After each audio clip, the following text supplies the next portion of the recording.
D గారు కొంచెం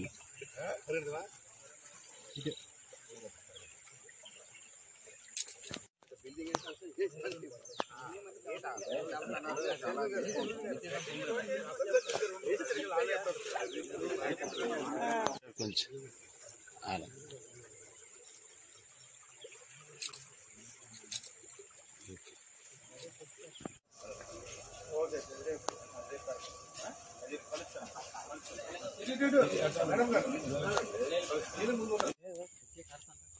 ఎక్కడ బీచ్ కడతాను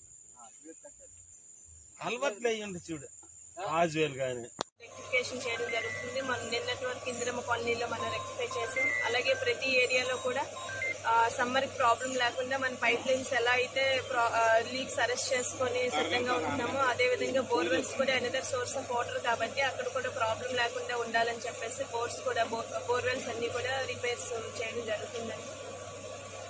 మనకి ట్రాన్స్ఫార్మర్స్ ఉన్నాయి, ఇప్పటికీ అవి చాలా ఏజ్ ఓల్డ్ అయిపోవడం వల్ల ఫ్రీక్వెంట్ రిపేర్స్ వస్తున్నాయి.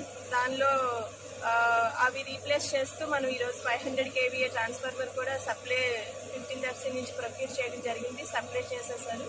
సమ్మర్లో అది కూడా ప్రాబ్లం రాకుండా మనం ఈ మంత్లోనే దాన్ని ఫిక్సేషన్ కూడా చేయాలని చెప్పేసి ప్లాన్ చేస్తున్నాము.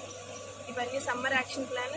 ఈ ప్రాసెస్లో మనం ఫేస్ చేస్తున్న ఛాలెంజెస్ని కూడా ఓవర్కమ్ చేసుకుని ప్రజలకు ఏ ఇబ్బందులు లేకుండా సమ్మర్లో బెస్ట్గా లాస్ట్ ఇయర్ మనం ఏ సమస్యలను ఫేస్ చేయలేదు, అదేవిధంగా ఈ ఇయర్ కూడా ఏ సమస్య లేకుండా already cross bund water diversion to వెల్స్కి డైవర్ట్ అయ్యేలాగా క్రాస్ బండ్ని కూడా మనము